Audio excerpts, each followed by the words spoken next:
What's good, YouTube? It's your boy, man. It's your boy, the homie Joey. I'm back in here with another reaction and shit, though. Kanye and I are the biggest fans of Family Feud. What'd you say earlier? You waited your whole life? It's this video, right? It's called, for my boy Patrick CC. Now, I be watching his videos and shit like that, but I wanted to react to this right here. We gonna jump into that, man. Make sure y'all subscribe, bro. You know what I'm saying? Y'all new to the channel. Make sure y'all hit the subscribe button for your boy. The very last song on J. Cole's 2018 album KOD is called 1985. This song acts as a warning to all up-and-coming rappers about their inevitable demise, with lyrics telling them how they should manage their money, criticizing their looks, and telling them how their music won't last more than a couple years. When the song dropped, the consensus was that J. Cole sounded like a grumpy old head complaining about the next generation. Now it's 4.5 years later, and looking back, J. Cole predicted the future with incredible accuracy. It's important to note that the 1985 record probably would never have been made if Lil Pump didn't attack J. Cole first. In early 2017, while Pump was buzzing in the SoundCloud world, he noticed his comment section on social media was flooded with people typing, "Fuck J. Cole." Why? No reason. So Pump ran with it and started trolling J. Cole because it made his fans mad and got his engagement up. The 17-year-old rapper posted a video of him in the studio So they working just started on what trolling seemed to be J. a Cole diss for track. no reason.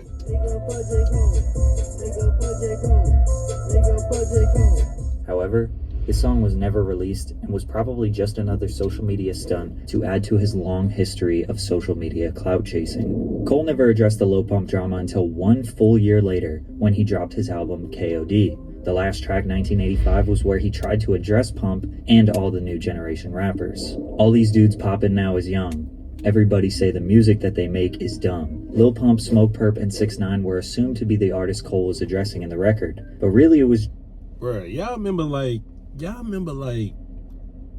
bruh, the troll rap era, bruh, that shit was so crazy, bruh, because it was like, bruh, folks used to tell me and come out of nowhere talking about some, and just on social media, just trolls, bruh, talking about, bruh, Lil Pump ain't got shit on Tupac, bruh. I almost deleted, I think I seen this shit on Instagram, bruh. I almost deleted my whole IG account. Cause I'm a big ass Tupac fan, fool, and just seeing that nonsense, it just want to get a laugh, bro. Like, this shit just crazy, bro. It's the general message to all Lil rappers. Xan. In 2016 and 2017, there was a cultural divide between young rappers, their fans, and old rappers and their fans. It's commonly referred to as the clout rap era. The young rappers didn't feel like they owed respect for the lyrical rappers or classic hip-hop enthusiasts. And the old heads didn't really deserve it because they were quick to make fun of the young rappers for their image, lack of lyrics, and attitude. Motherfucking Rudy Poo niggas. Get this Rudy Poo, bro. Joe Budden on Everyday Struggle is top 5, one of the funniest niggas, and he not 5, bro. I used to watch him while I was in college every morning, bro. Like, they drop an episode. If Joe Budden wasn't on there, I would not watch it, bro. Like, the shit would be so crazy, bro. But nah, as far as, like, you know what I'm saying, the lyrical rappers and shit, bro, like, I don't know why newer generation artists don't pay respect. I guess they want to just go away from that and seem cool. They don't make you cool. You disrespecting, you know what I'm saying, the late greats. You know what I'm saying? Like, niggas talking about, you know what I'm saying, you know, fuck Tupac and shit like that. Like, bro, that shit don't give you no browning points. You know what I mean? The spirit of traditional 90s hip-hop, even through the 2010s and 2020s, some of his fans look at him as like the only hope for hip-hop, which makes him a very easy target since his fans are so passionate about his music. Money, pussy, parties, I was on the same thing. You gotta give a boy a chance to grow some. Everybody talking like they know something these days. Man, they barely old enough to drive. To tell them what they should do, who the fuck am I? Cole empathizes with the young dudes. The clout era rappers he was referring to focused a little bit more on the image and the lifestyle than the music. They typically had more likes on Instagram than people listening to their songs. But Cole admits that he was also attracted to the lifestyle, and it almost seems hypocritical for him to be giving them advice. I heard one of them diss me, I'm surprised. This is obviously where he's talking about Lil Pump. I ain't trippin', listen good to my reply. Come here, little man, let me talk with you. See if I can paint you the large picture. Congrats, you made it out your mama house. I hope you make enough to buy your mama house. Lil Pump 4 years later did in fact buy his mama house. I did everything I wanted to do. I moved my mom out of the hood, moved my whole family out of the hood, my family straight. I see your watch icy and your whip foreign. I got some good advice, never quit touring, cause that's the way we eat here in this rap game. Rappers are commonly trapped in really bad contracts where they only receive about 10 to 20% of the revenue earned from album sales and streams, whereas their tours and live performances, they keep everything. So a rapper might sell 500,000 records and make $100,000, or do 4 shows in one weekend and make the same amount. But when you factor in how much time and effort goes into finalizing and releasing an album versus a 30 to 60 minute performance, you realize how much faster and easier that show money is. Lil Pump and 6ix9ine have resorted to doing tours overseas. They still have large fan bases outside of the USA, and they could still make a huge paycheck. But neither of them really ever do shows in the US, probably because the crowd... Yeah, y'all finna say, they not doing no... Bruh, 6ix9ine, bruh, I ain't gonna lie. I would say 6ix9ine a target, man, but it's like, shit, let's just go to Lil Pump, you know what I'm saying? If Lil Pump perform in the US, bro, nobody's showing up to this shit. You know what I'm saying?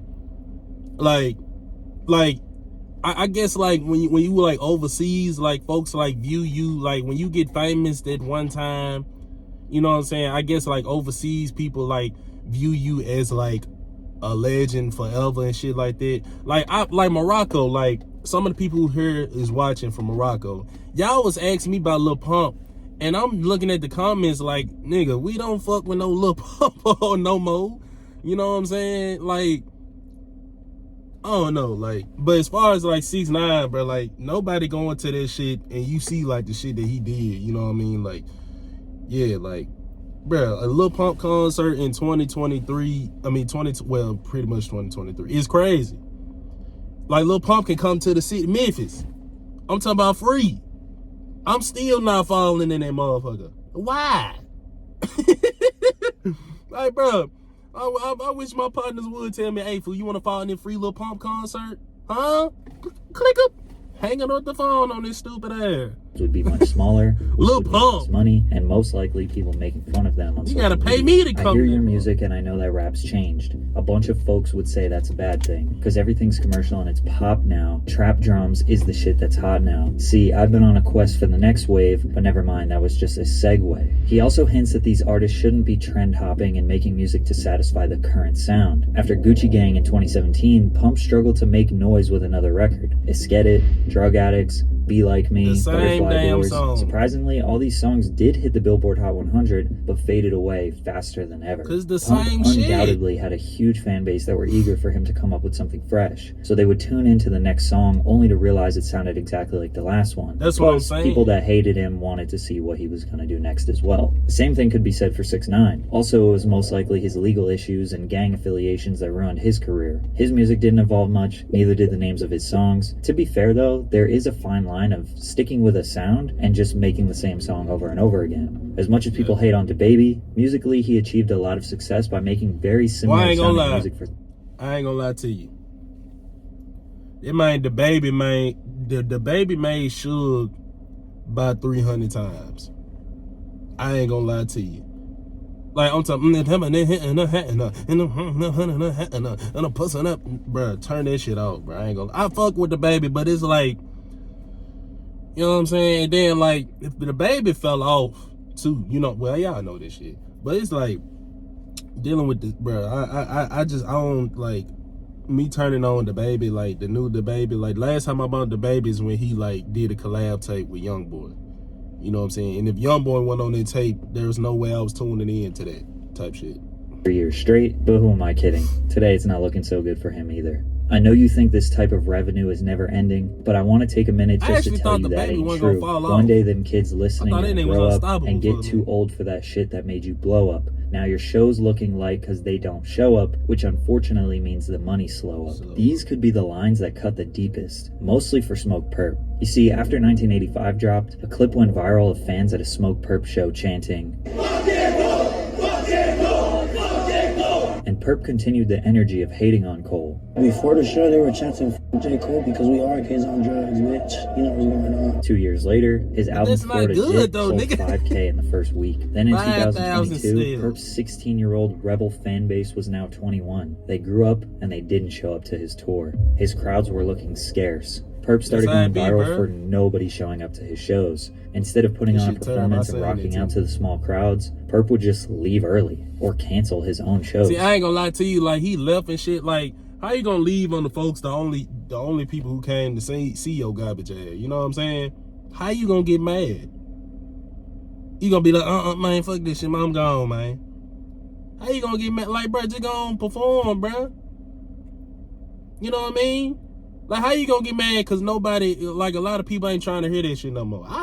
Bro, if it was me, man, I ain't gonna lie, man, I would've, my salute y'all for coming, man. You know what I'm saying? It ain't what it used to be, but I fuck with y'all. Salute.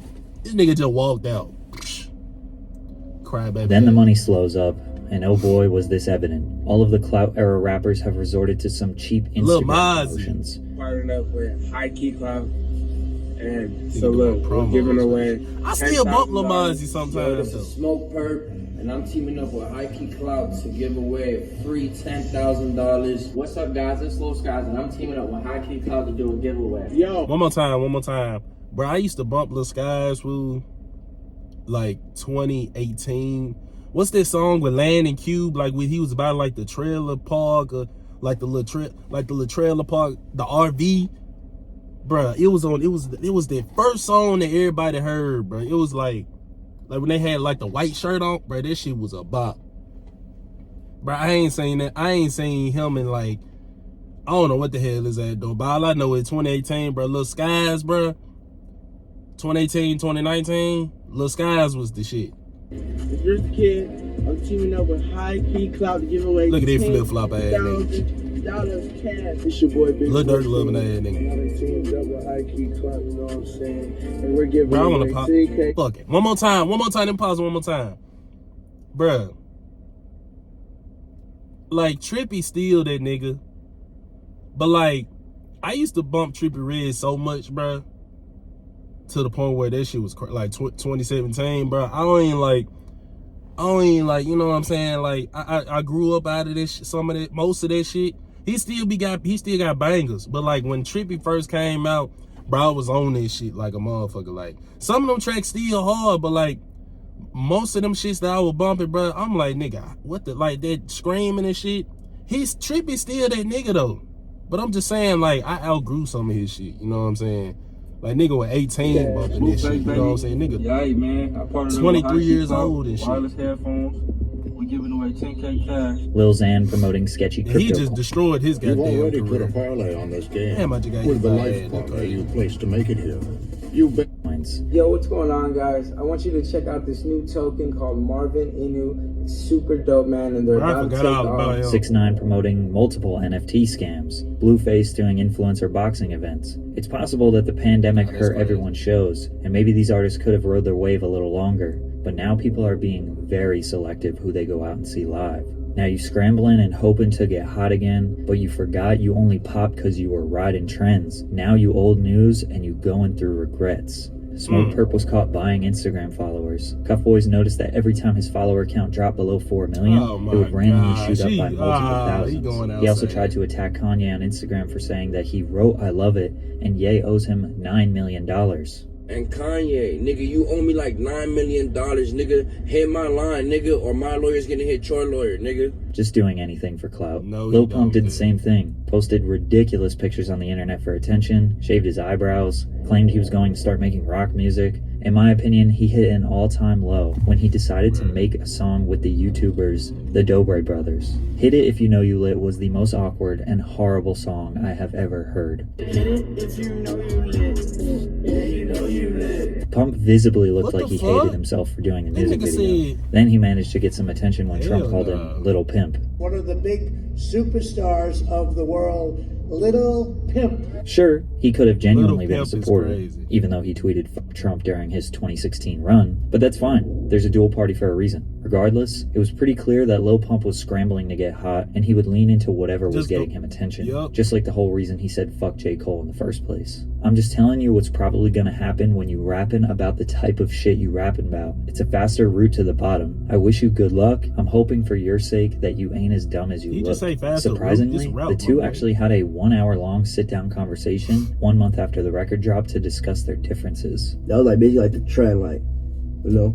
If I said J. Cole, whatever, blah, blah. It was even like serious, like, I fuck with your shit. That shit's hard, you know. Thank you, bro. I mean, I realized now you fuck with this shit. Right, it was all trolling and shit. The fuck for out sure. here. Despite all the respectable and honorable game that J. Cole tried to give, Lil Pump still did everything Cole predicted in 1985. And today, Lil Pump is in denial. I fuck with J. Cole. Yeah. I don't have no problems with him. Do you feel like he predicted kind of like what ended up happening with your rap career? Nope. Damn. Because I'm still here. Sure, Pump is still here. I mean, in a he's physical not gonna sense, agree but with an shit extremely like that. small But percentage of deep his down, audience he is knows interested in what that he's gonna bring to us that shit next. is over. He's dropping his album in a month or so, but I think we can all agree J. Cole's warning came true, and sadly, these rappers didn't take it seriously enough. The same thing happened to Fetty Wap. He made a series of horrible financial decisions, didn't evolve his sound, and even his own management may have sabotaged his career. But if you want to hear more about that, check out this video. This year, one of the top. Hey, if y'all trying to see that video, man, y'all let me know. But nah, though, like, the thing with J. Cole, bro, first thing first, bro, J. Cole is that nigga. You know what I'm saying? I was actually one of those people who, when it came to J. Cole, I was like, man, like, the D-Ryan is crazy. But when I actually listen to J. Cole, bro, I'm like, bro, this might say some of the realest shit that I've ever heard. But when it comes to, like, you know, the Clout era and shit like that, bro, like, the thing with that, bro, like, I was actually a fan of the Clout era. You know what I mean? Like, I was 17, 18, you know what I'm saying? And, like, when it comes to, like, shit like that, I mean, you never, like, shit like that ain't gonna last long. You know what I mean? But, yeah, like, if y'all like that video, make sure y'all drop a like, make sure y'all subscribe and shit like that. And, if y'all trying to see the Fetty Wap video, y'all let me know. And I'm gone. Smell.